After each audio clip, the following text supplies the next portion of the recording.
I thought maybe the way we could start today is doing maybe a bit of a review of the material we've looked at and then diving into the questions. I think this will probably be our second to last meeting, right? Because we're going to finish up the book this next week as our remaining reading.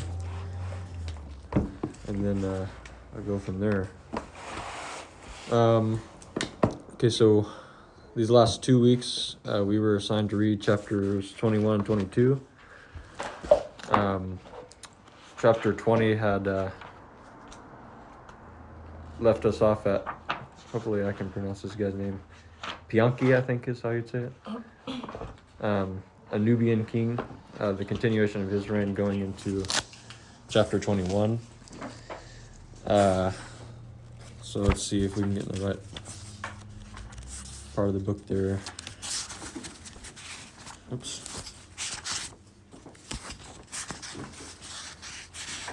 Do you guys remember what sort of things went on going into chapter 21 as Pianki was reigning mainly in Upper Egypt, and what sort of things happened during his reign? I know it's always kind of, especially in history, a little tricky to challenge y'all on historical information because there's a lot that goes on. We cover a lot of material pretty fast, but if you can recall 21, we did see that we saw that Lower Egypt specifically was through a few different generals rebelling actually against the Nubian rule. And there was one thing I wanted to look at specifically on page 402 that I thought was interesting as it relates to kind of a bit of a cultural aspect of this time in ancient Egypt's history. So if you all want to turn to 402, page 402. It's under the title Back to the Future. So do you guys remember, I think it was mentioned probably in chapter 20, where it was talking about how the Nubians, or the people of Cush, sometime before that had been, I don't remember who the pharaoh was during that time, but they had been kind of heavily influenced by the Egyptian religion when that territory was conquered. You know, the Nubians. Yeah. And they actually that actually made a pretty significant impact on Nubian culture and religion. They were invaded, or they were invaded by the Egyptian kingdom, but throughout time they actually adopted the religious ideals of Egypt, even after a sustained amount of time. And so that kind of came back to bite the kingdom of Egypt as Pianki rose to power and ended up taking over the kingdom of Egypt. Of course, because over time the kingdom was weakening. So on 402 here we see it says, in another important respect too, the Kushite monarchy represented a return to the past. With piety to Amun, a central tenet of their claim to legitimacy, Pianki and his successors set out to champion other indigenous Egyptian traditions that had been neglected or overturned by the country's recent living rulers. The Kushites saw it as their holy mission to restore Egypt's cultural purity, just as they had saved the cult of Amun from foreign contamination. With active royal encouragement, therefore, priests and artists looked to earlier periods for inspiration, reviving and reinventing models for the classic periods of pharaonic history. An obsession with the past soon influenced every sphere of cultural endeavor.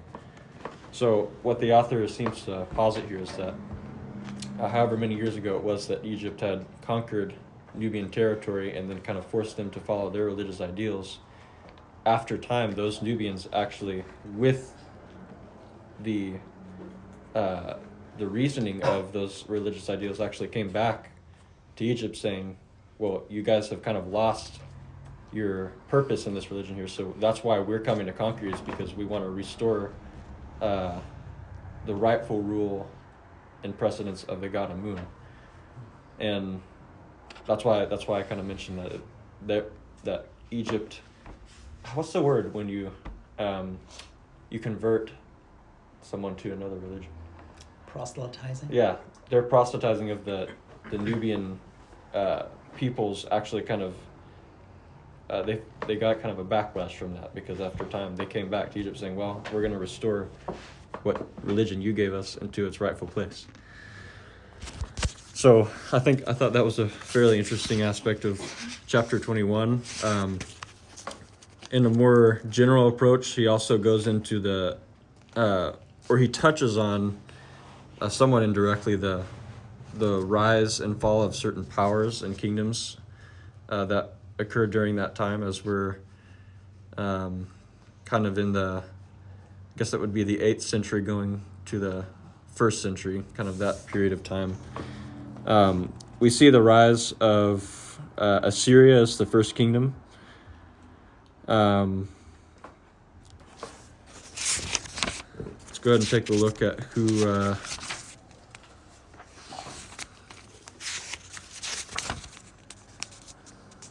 I'm trying to remember who that was.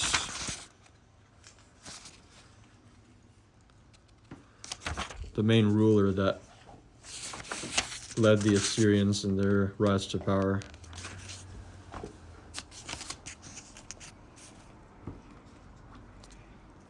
I can't quite remember.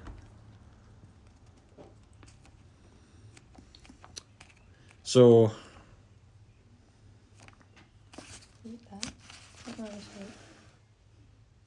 oh, I don't know how to say it. Samtech, I guess. Yeah, the names can get a little interesting. So to touch on that theme of the rise and fall of kingdoms over these several centuries, of course we saw Egypt was kind of the first power in that general area that of the Mesopotamian area. And then after them, if we can remember, there were the Hittites, and then the rise of the Sea Peoples, if you guys remember those a few chapters ago. And then we see the rise of Babylon was, you could consider, the 4th major power. And then here we're looking at Assyria was the next major power that came in. Then after them were the Persians. And then, as we're going to see as we finish up the book here, the takeover of the Greek world. And so I'm struggling a little bit to put that into context. But I think that is a fairly important thing to remember, is the successive order of those rising kingdoms from the Egyptians, who obviously were studying their kingdom as a whole. But they, especially in the old times, or what was considered the old period, they were the main power for some time, and then after them, the Hittites. That was kind of the first, going into like the 1st and 2nd intermediate periods of Egyptian history. They became the main power even over the Egyptians, because they invaded them for a time. And then the Sea Peoples were like the 3rd. Babylon was next, then Assyria, and then Persia, and then Greece. And so I don't expect you guys to just remember that right as I say it, but it's important to see the certain precedents of powers over time in this particular area. And so as we do move into the next few chapters, it will be important to bear in mind the rise of the Greeks, the Greek kingdoms. as we're going to see, I think it was in the end of chapter 22, we'll see that Alexander the Great is actually going to be leading that expansion and that rise to power. And then moving into chapter 22, I think that is invasion and introspection it's called. Yeah. We saw a little bit of the Assyrian invasion and rise to power in chapter 21, and now we see the rise of Persia. That's that next kingdom. And I find it interesting, too, that they mention, if you guys caught this during your reading, Cyrus, the same Cyrus that we read in the Bible, who released the Jews from their Babylonian exile. I think I don't remember what books that would have been mentioned in the Bible.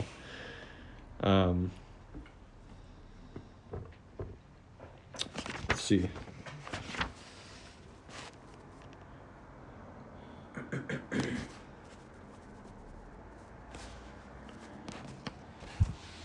I think it was a descendant of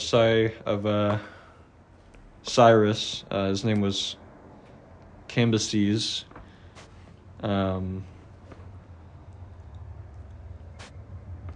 Who invades Egypt. If you see on page 423 here, it says, Cambyses seems to have acquiesced to the process. With his vast and polyglot empire, he could ill afford to take a culturally purist view. This is another interesting aspect of cultural adaptation we see here from, rather than, we looked at the Nubians last time, now we're looking at the Persians. Instead, he showed great tolerance for the different cultures and traditions within his realm. And that's, of course, seen in the way he treated the Jews, as it says here.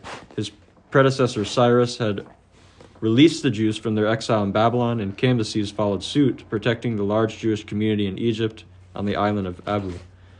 Elsewhere in the Nile Valley, he was perfectly willing to retain the services of Egyptian officials, and the life for many people, especially in the provinces, continued much as before.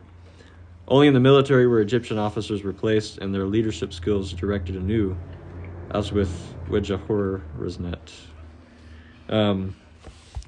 So another interesting way to view the rise and fall of these certain kingdoms, starting with Egypt, going through the Assyrians, Babylonians, and Persians, is to see that the way that they adapted to because we're taking all of these rise and fall kingdoms through the perspective of the Egyptian kingdom, right?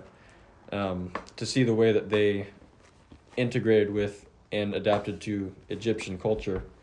So I think the Assyrians, compared to the Persians, were a little more suppressive, while the Persians, I think probably both a benefit and maybe a source of their eventual downfall was their cultural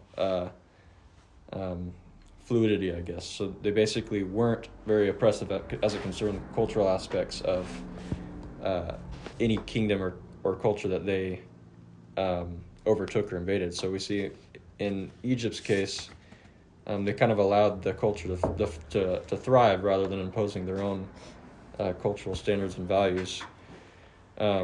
Actually, right above what I just read, it mentions this, starting page 422. With his knowledge of Egyptian customs, is in the bottom paragraph, Jehoshaphat was in a unique position to guide the country's new Persian masters and begin the process of Egyptianization, which is an interesting word, which would turn them into respectable, even legitimate pharaohs. An important step in this process was the composition of a royal titulary for Cambyses, which Jehoshaphat masterminded and no doubt strongly encouraged. Little by little, slowly but surely, the Persians were acculturated. That's another key word there. Following in the footsteps of the previous foreign dynasties, Hyksos, Libyan, and Kushite. So again, there's that more than just allowing the Egyptians to maintain and flourish in their own culture. even the Persian rulers allowed themselves to be influenced by Egyptian culture, hence the word Egyptianization and different things like that. We can actually see it, I'm moving backwards instead of forwards, but even earlier in page 422, it says on the top, others may have slightly more altruistic reasons for collaborating with the Persians. For the Egyptian elite, nothing embodied their cherished culture and traditions better than their religion. Indeed, every prominent member of society took pains to demonstrate his piety to his town cult, and active patronage of the local temple was prerequisite for winning respect in one's community. I think at some point, actually, the same ruler, Cambyses, enters one of the Egyptian temples in a specific scenario and actually goes some of the ritualistic acts that Egyptians would usually do, but in a symbolic way, he wanted to affirm himself as a ruler of Egypt. So he kind of did what rulers of Egypt would do at that particular temple, even though he was not technically Egyptian. He still underwent some Who was this? Egyptianization process. This was Cambyses, the Persian ruler. Descendant of Cyrus. So this is, remember, we're looking in chapter 21. We saw the rise of Assyrian kingdom and their rule over Egypt, and now we're looking at a shift into Persian rule. Yeah. And the one I think he focuses on primarily, at least in the beginning of this chapter, is Cambyses, because he really begins to enact rule on Egypt after Cyrus kind of brought the Persian rule to a place of greater prominence. So let's see here. We do also see during Persian rule the reign of King Darius. As we go deeper into chapter 22 here, he was known for his not just the length of his rule, but also the structures he built. And during his rule, kind of started by Cambyses, he maintained that same, might sound kind of like a big word, but cosmopolitan nature of Persian Egypt. Do you guys have any guess as to what that word may mean? What Cosmopolitan. word? I've heard It has to do with the kind of the theme we were discussing earlier. I have no idea. So it's basically a cosmopolitan atmosphere is nurtured when you basically allow a lot of different ideas, cultures, and peoples to function in the way that they do according to their cultures all in one place. Instead of having a rigid, this is only Egypt, we only do Egyptian things here, Persian rule over Egypt had a very cosmopolitan atmosphere in the sense that, especially under Darius, who had a rather lengthy reign over Egypt, as a Persian king, he allowed many different cultures to basically coexist in Persian Egypt.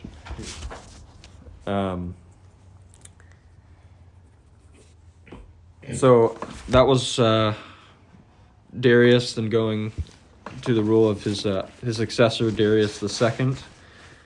We begin to see the beginning of the rulership of, I don't know how you'd pronounce this either. There's another Egyptian word, Sait, Sait, S-A-I-T. I guess I'll just say Sait. From a city of the same name in Egypt. This would be the 26th dynasty, Egyptian dynasty. I think they begin to rule in, I believe it's Lower Egypt. So finally the Egyptians kind of begin to rise to power again through this 26th Egyptian dynasty. Sorry, I'm mispronouncing some of the words. Sait is the name of the city, and the dynasty is pronounced Sais, I think. And so we begin to see the rise of the Sais dynasty through a variety of different kings, Egyptian kings, that kind of try to push off Persian rule, which they do eventually end up doing for a time, but then the Persians invade once again, and the author describes this as a sort of deja vu scenario because they cast off Persian rule for a time, but then the Persians invade, and it kind of ends up right back at the same scenario they were at. And that kind of just about wraps up, in a very general way, the last two chapters we read here. And then we begin to see at the end of chapter 22. I won't go into what they mentioned about kind of some cultural aspects of Egyptian superstition and religions that they mentioned at the end of the chapter with animal magic. You guys read through that yourselves. But as I was going to say, after the second Persian invasion, we do get kind of a peek to the rise of ancient Greece and their eventual takeover of the Egyptian Empire. So now we will move on to your questions. So if everybody wants to open up docs there. It looks like the first question is going to touch on, maybe all your questions, is going to touch on primarily the first chapter we read this week, or these last 2 weeks, which is chapter 21. It says, did the Assyrians believe in an afterlife? That was mine. Okay.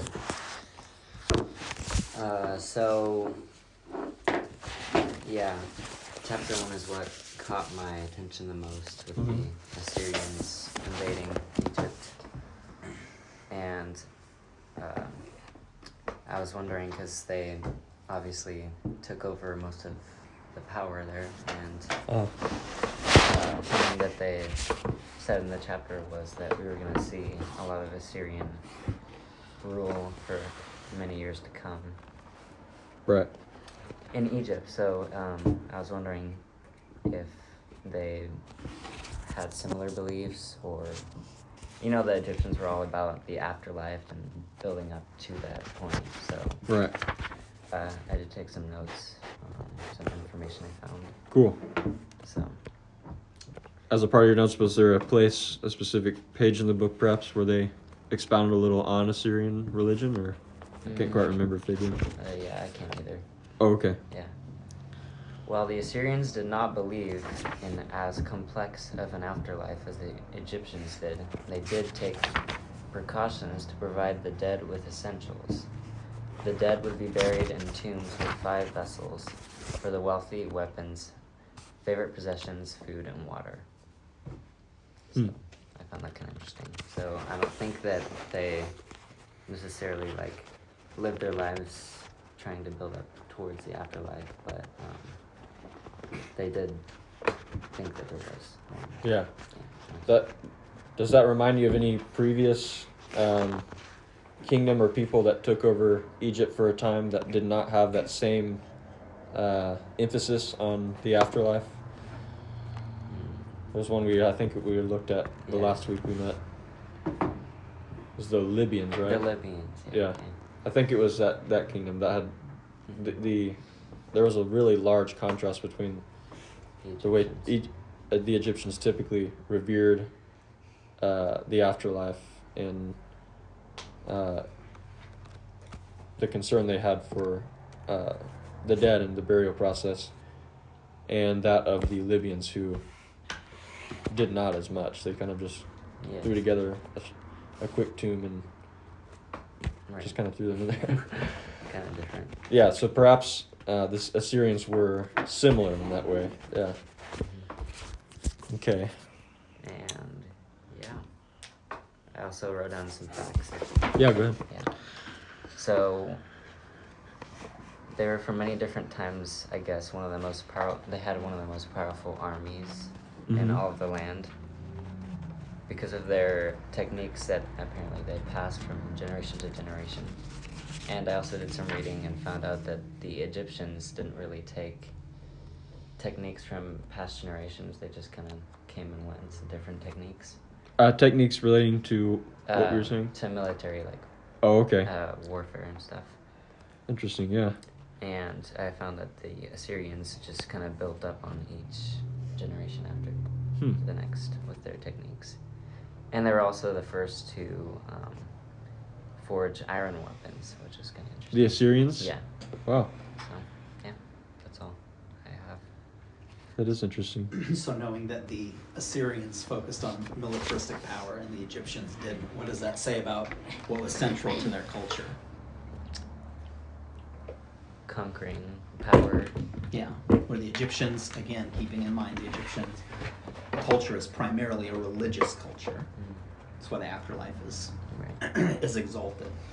Assyria was much more a militaristic conquest culture, and so the advancement of their military would have been much more a central tenet of their cultural aspect versus Egypt being centralized power around a religious form of belief. Yeah. That's a really good observation. Thanks. Yeah.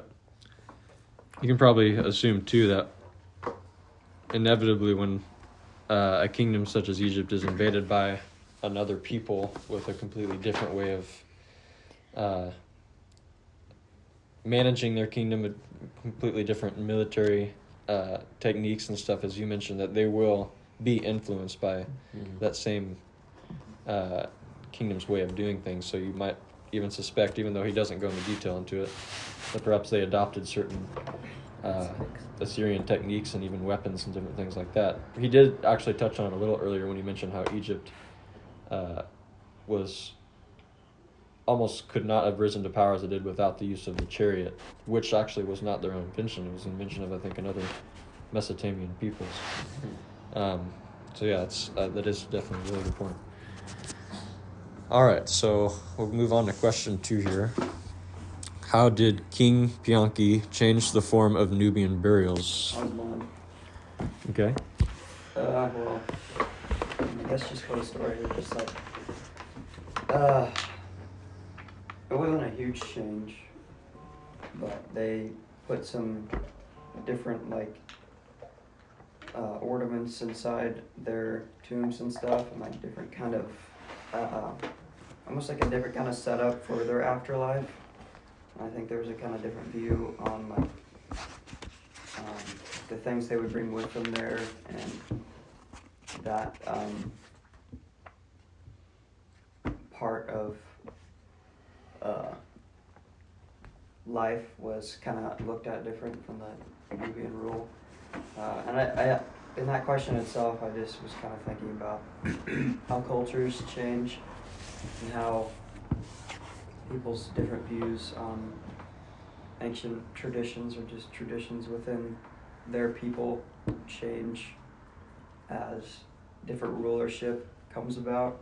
And I just was thinking about that in the context of just how the world has changed, and even like Christianity has changed from ancient ways of doing things, and how much almost leniency and open-mindedness has been like given to like especially things that the Lord like commanded his people to do, and how much things have changed, like mostly not for the good, but yeah, that's why I did that question. So I think your question's very good, and also not just good in the sense that we can definitely have some discussion about, but I think actually it ties in a little bit back to what we were talking about earlier too. So I'll pose this question at you. What, in that context, how do you, what do you think about something like Persian Egypt during the rule of King Darius and his, what we called a cosmopolitan atmosphere of rulership? And because you were talking about the leniency to certain standards and stuff, but we see that in Persian Egypt there didn't appear to be any set standards as it related to the way a society should function. Right. I mean, there were most certainly standards of rulership and things that should and should not be done according to the decrees of the king at that time. But what do you think about that loose cultural atmosphere during Persian rule? I think it can be looked at in two different ways, both a good and bad way, because you can look at it as giving people freedom to do and believe in what they want to believe, but it's also giving people the freedom to kind of just, I think it's like not, it leaves not as much order in a kingdom, because I mean, when we look at the kingdoms throughout all of history, you see that yes, there's laws, but just a huge part of the kingdom's order was the religion. And I think in that part of letting religions go everywhere like that, because religions were basically how you led your life and how you were you functioned as people and culture.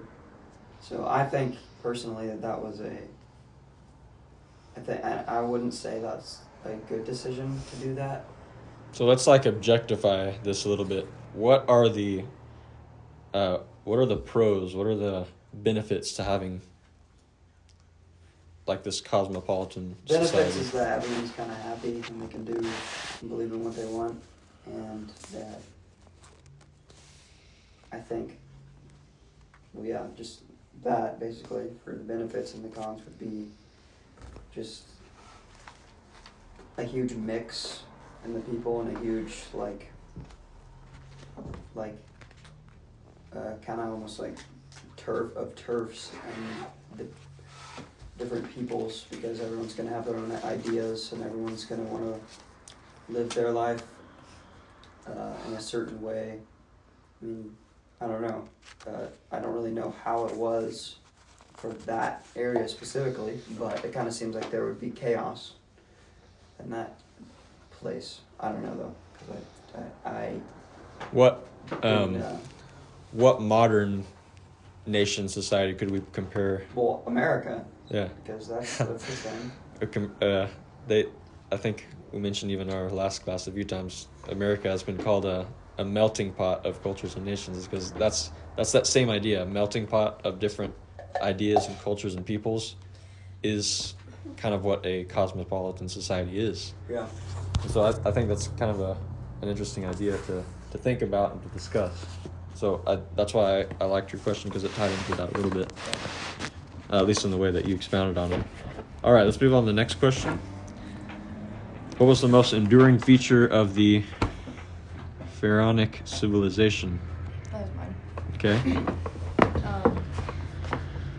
I do need help remembering where it was, because there's a mentioning, I think it was in chapter 22 of like the actual answer to this question. But does anybody know? It really ties into what Elijah was talking to about a lot too. But Well, it does go into the same topic, it seems. I'm going to let you Yeah. expound on it, but it also seems like it may kind of be on the opposing side, rather Right. than discussing aspects that were kind of a mixture in the society. We're going to look at yeah. what may have been like a perpetual aspect of Well, Egyptian society. the most endearing feature was their religion, and just their beliefs, their power, and the way they thought of themselves as being gods, and just as sacred, and just their characteristics and ways of life. But one thing I thought was interesting is when they said, like, the enduring part is how, obviously enduring means lasting a very long time, and just how their religion has even lasted to even modern day, and with even stuff that we do today, and practice even today in our culture, has just been passed down through their ways of life, which obviously isn't the best thing.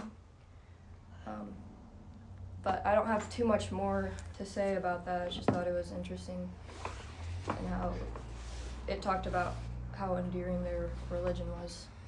Yeah, Naomi actually has a really profound question, because just think about even the two chapters we read. First of all, what led the Nubian king to come and conquer Egypt? We talked about it a little bit. Do you remember? Several minutes ago. what kind of backfired on what we said was Egyptian proselytization.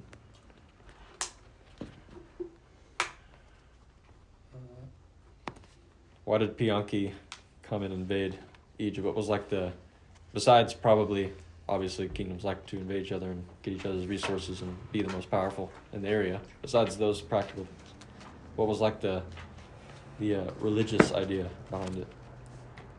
Was it something to do with the Nile? No? No, it was, remember, years ago, Egyptians had invaded and conquered Nubia, the Kushites, and established their religion in that area, in their people, basically proselytizing them and forcing them to worship their gods, right? Specifically the god Amun. I wish I could recall exactly who it was, which pharaoh it was, who conquered the Nubians during that time, because that does enable us to understand what gods were prevalent in Egyptian society at that time. But after that, years and years later, why did the Nubians eventually rise to power and come and conquer Egypt? There was a religious idea behind it. To like put their culture into the Egyptian culture. Nubian culture? Yeah. So it was even a little more profound than that. It was, yes, you're right technically, but there was something specific about Nubian culture that they wanted to come to a more exalted place in Egypt.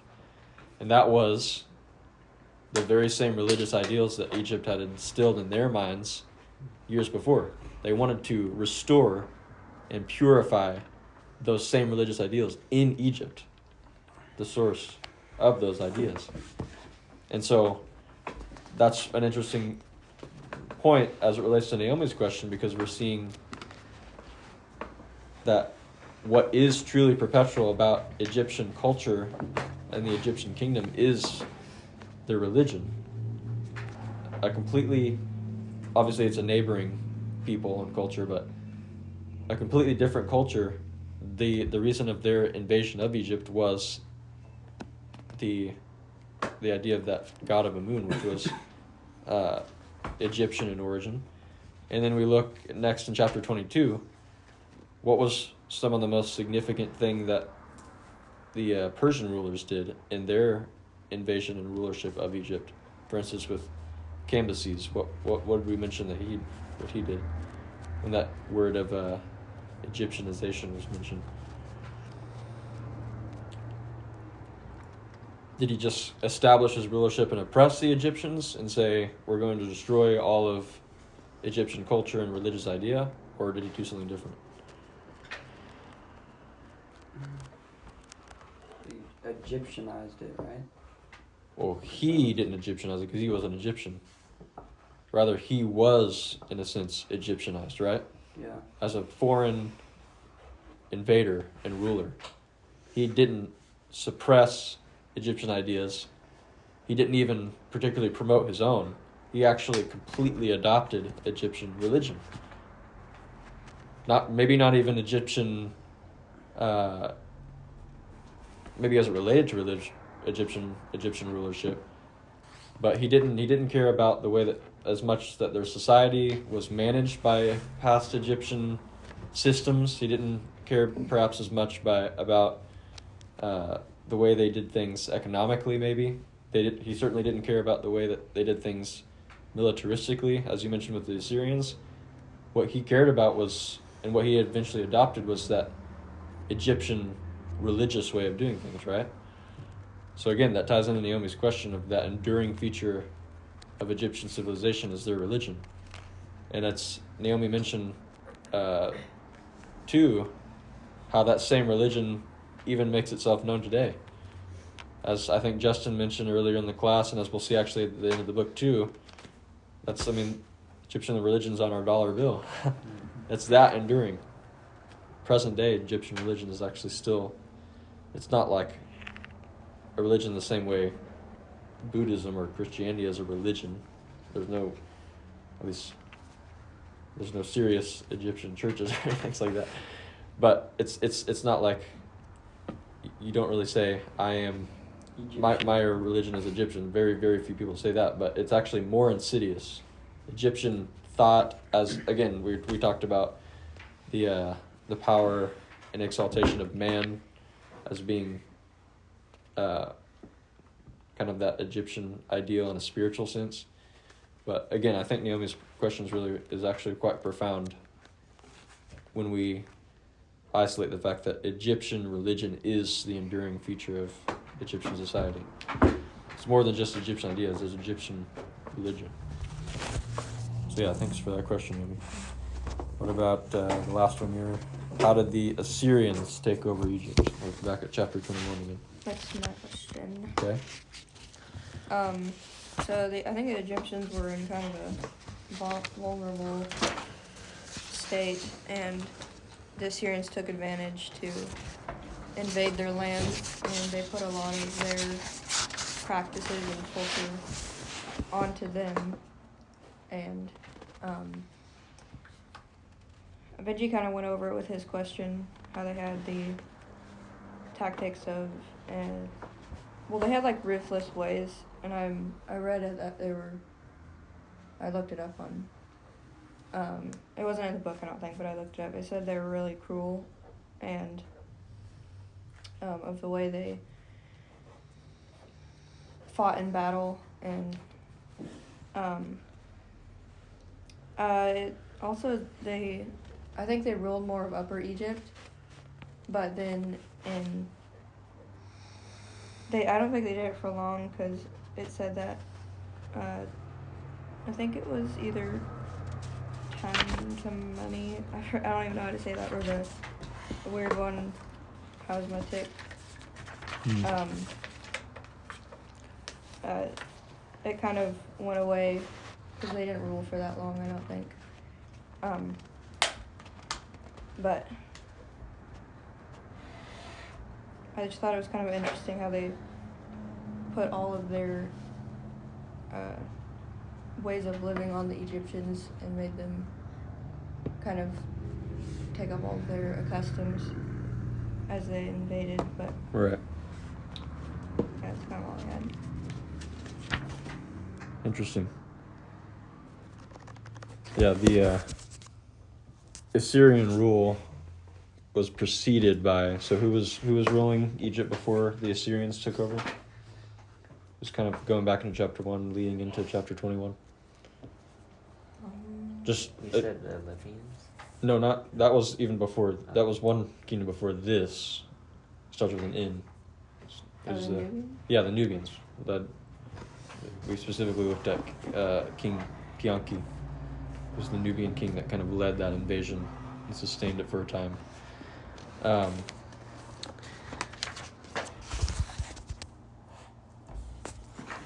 So yeah, I'd say really any of the kingdoms were pretty fierce and terrible in their in battle and in their in methods of invasion. But yeah, the Assyrians certainly were quite ruthless, as it mentions, I think, as the beginning of chapter 21 here. I want to look in more detail. Give some background to Egyptian and Assyrian interaction before that time and leading into the moment of their invasion. And yeah, they were. Let's take a look at the difference between Assyrian invasion and Persian invasion, because we were talking about how, use that word again, the cosmopolitan kind of adaptive way that Persians integrated with the Egyptians, right? Mm-hmm. Now see how this contrasts with the Assyrians. On 408, this is what it says. Closer to the middle of the page. Egypt itself was transformed by the Assyrian invasion. Towns in the delta were assigned Assyrian names, and Esarhaddon appointed new local kings, governors, officers, harbor overseers, officials, and administrative personnel. These included the artful Nekau of Sais, who within a year had managed to have himself recognized as king by at least one neighboring Delta princeling. And then it goes on. But do you guys see the difference there between the rule between those two different invaders?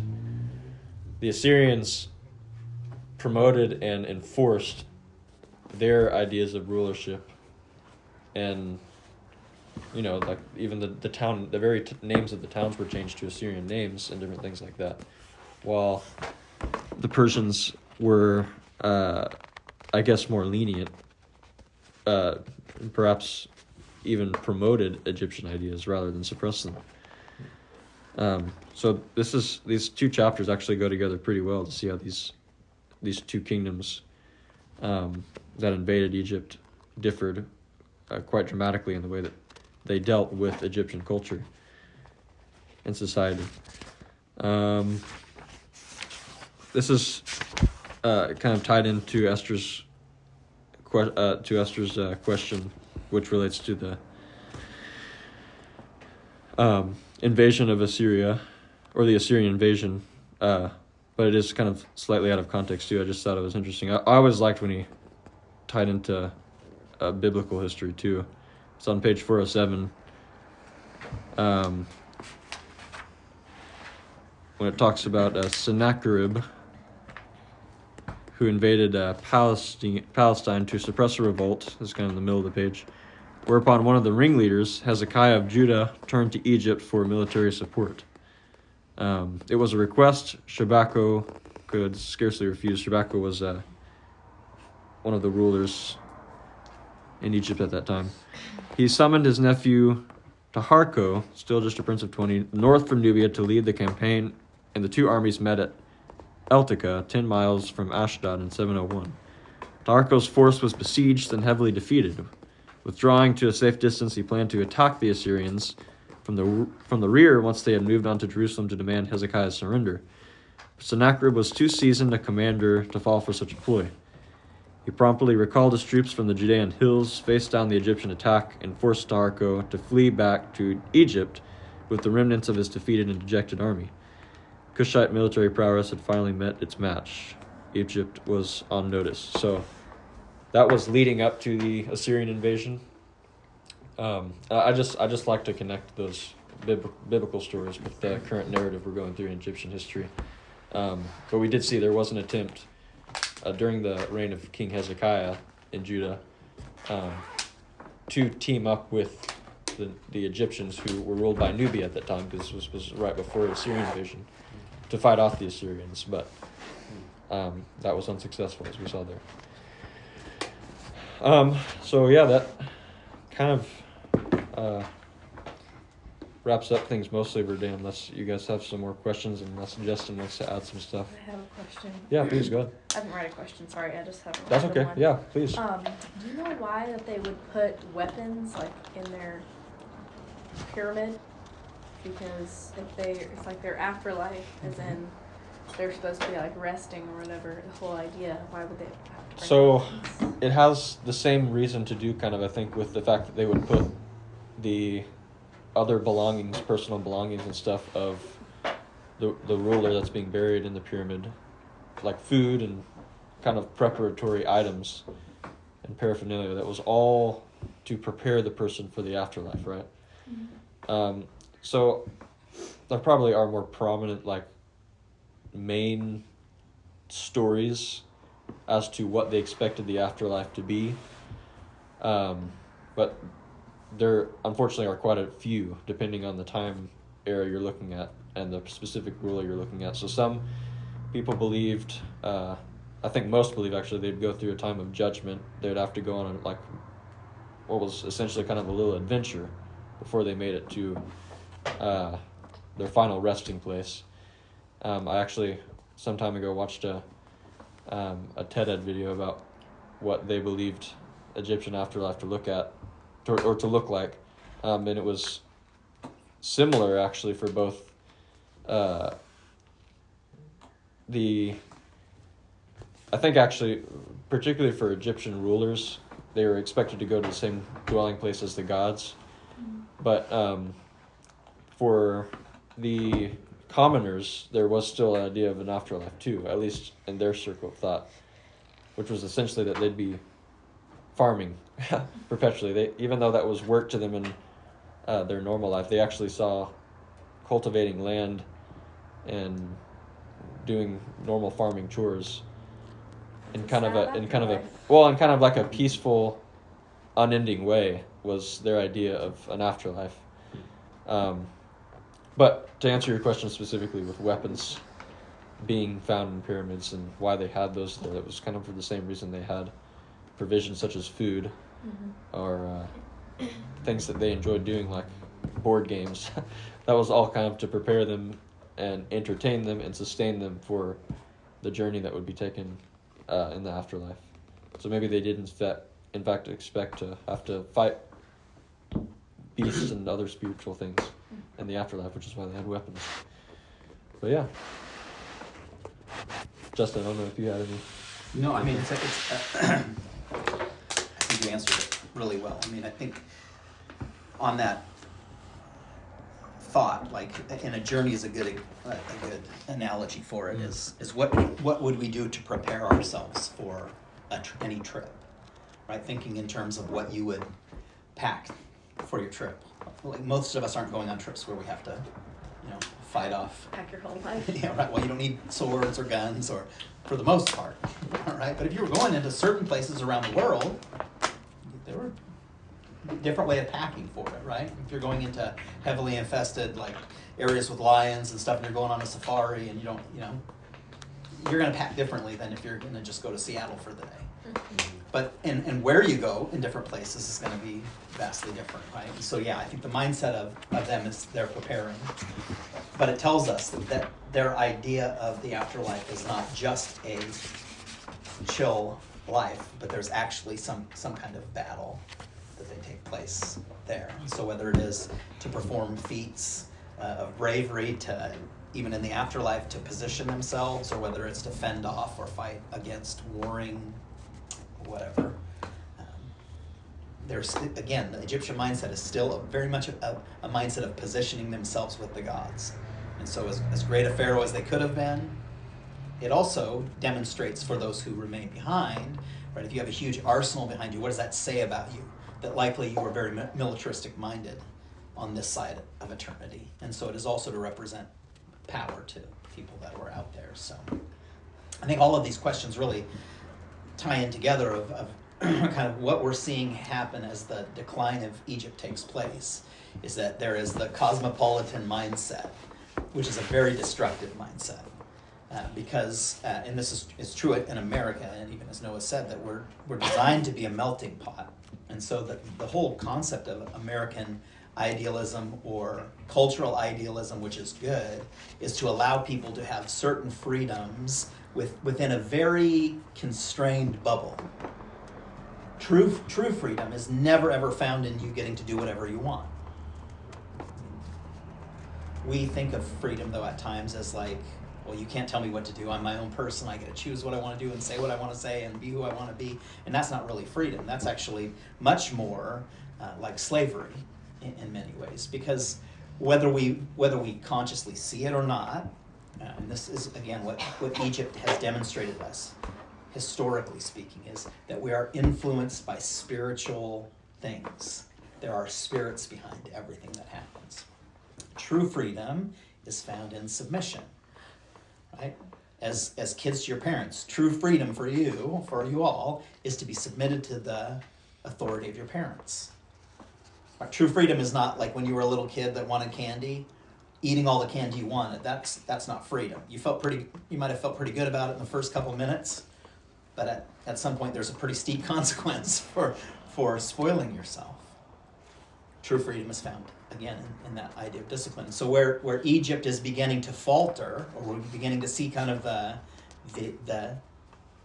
echoes of the end coming really quickly, is that although religion carried them through, and that really was the thing that perpetuated them for thousands upon thousands of years, that was the central thing, so that was the ideal, they're giving way to a lot of other things that ripple. And fortunately for Egypt, the religious belief structure was always predominant. What we will see as we now end our last 2 chapters this week is with Greece coming on the scene, there's somebody who is going to replace the power of Egyptian religion with something else. And Alexander the Great will demonstrate that through sheer military power. But there's certainly also beliefs that come in when we understand Greek philosophies and things like that. It's a much more now, we're going to shift from a more Eastern mindset to Greece really is where we adopt kind of a Western mindset of things. But there's the same spirit that is at work in Greece and eventually in Rome that was kind of winding itself through Egypt. And so there is that spirit of chaos, the spirit of fear, the spirit of control. Now parallel that with the Spirit of God, which is juxtaposition, which is the opposite of that, right? God does not give us a spirit of fear, the Bible says, but of power, but not power like Egypt would understand power. It's not like we're just going to wipe you out, right? It's true power. True power comes from, again, the same way that freedom comes from, submission to something that is greater than yourself, right? Power, love, sound mind. So those are at odds with the spirit of Egypt, right? There's 2 different kind of main themes that are running throughout mankind. There's the redemptive spirit of God and all of God's work in the lives of people, and then there's a spirit of the Antichrist. There's a spirit of things that oppose God that are also at work. What we have to continue to understand in very practical terms, historically and just in our everyday lives, is that we will be influenced and submitted to one of those spirits. The New Testament talks about it this way. It's what opposes God is the world, the flesh, and the devil. Well, those are all, it's like a 3-headed monster. It's all the same thing, right? If you give way to your flesh and allow your flesh to rule your life, there's no room for the Lord. If you allow the world, right, the cares of everyone around you, like I only do things to make myself look good, feel good, be in control, and it's about keeping up appearances. Well, that's the same spirit. And then obviously the spirit of the devil, that's a pretty easy one, right, to think. And yet, what do we know? That the spirit of the enemy, of Satan, is not overtly evil. It is often subtly evil. It is the influence that takes our eyes off of things that we should and slowly and subtly creeps in. And so I think this has been a good, again, I think you guys did really good. Noah, thank you for leading today. I think you really set the tone very well for kind of that predominant way of thinking. Egyptian culture is failing because the religious emphasis is going to begin to falter. Why? Because there's a power that's going to be just as great as Egyptian religion that's going to oppose it. And that's going to be Greek thought and Greek military force. And Alexander is unyielding in his pursuit to control the world and dominate the world. He'll do that in a different fashion. But it was the permissions of all of the other things that took place. And so I think the good object lesson for us practically is to think we all share a very common pursuit of spiritual things. The question is, are we going to have, as Noah said, a cosmopolitan attitude towards it? That it's just kind of whatever works for me. You know, I kind of like what we're doing here, but I don't like this part, so I'm not really gonna, I'm gonna do something a little bit different. Or is there going to be a pure submission to this way of life? And the way that we answer that question is not intellectually, because I think we would all want to say, if we were foot put to the fire, do you believe this or not? We'd all say, well, yeah, we believe it. And yet, what will demonstrate true belief? The way that we live our lives. And so this means that when we fall short, and we will fall short, because we'll have times where we are, whatever, we're weak, we're ignorant, whatever it is, that we will fall short of the ideal. And that's where true repentance comes in, right? We're in the season where we're recognizing this whole concept with the feasts of reflection, of life, of now a season of repentance where we're reminded to turn away from those things, and to come back to this central tenet. What is it that the Spirit of God is after for each of us? Because I would gather that none of us here is subscribing to the spirit of this world or the spirit of Egypt as kind of our ideal. And yet, think of how long Egypt lasted and not having the absolute truth of God. Because there's great, deception, it's a counterfeit, it has an appearance of things that are good. So yeah, great job. Thank you guys. Appreciate it. Thank you. Last couple chapters we'll do this week. I'll send it out hopefully today for the questions and notes. I haven't determined exactly yet how I want to manage doing it, because I want to do some sort of like final kind of let's encapsulate it. So I'm thinking next week will be the last week of actual study. I think the week after that will take at least half of our time to kind of wrap up. And so I want to have kind of a final project, so to speak, because I do think we need to demonstrate at least some level of how we've grasped this. And so we're not just going through the class and saying, okay, well, that's done, we're moving on. The next part of that as well is I've ordered all of the books that we'll be reading, working on the curriculum as far as it will be in a Google Drive doc for Tolstoy biographical review.